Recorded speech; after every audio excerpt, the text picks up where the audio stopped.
국산 파프리카의 중국 수출길이 12년 만에 드디어 열렸습니다.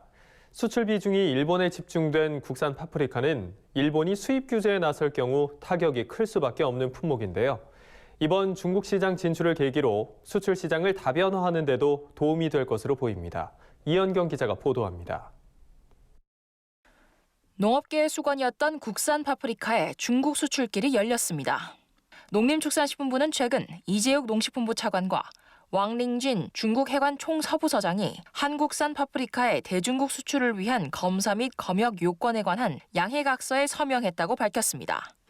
이번 양해각서 체결은 2007년 중국 측에 국산 파프리카 수입 허용을 요청한 이래 12년 만에 타결된 겁니다. 국산 파프리카를 중국에 수출하기 위해선 수출 선과장, 저온창고, 수출업체 등을 농림축산검역본부에 등록하고 중국의 승인을 얻어야 합니다. 생산자 단체는 중국 우려 병해충 7종을 예찰하고 병해충 종합관리를 이행해야 하며 농산물 우수관리 인증 취득 등도 이번 수출 검역 요건에 포함됐습니다.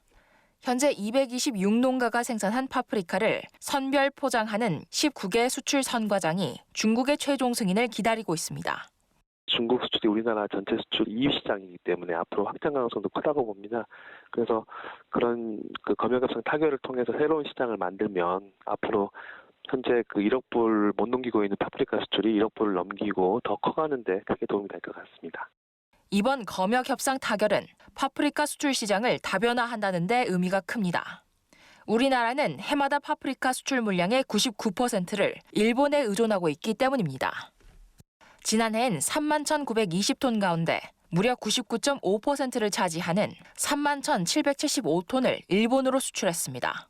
한일 관계가 경색된 상황에서 수출 규제 등 일본 시장에 문제가 생긴다면 내수 시장으로 물량이 쏟아져 가격이 폭락할 수밖에 없는 상황입니다.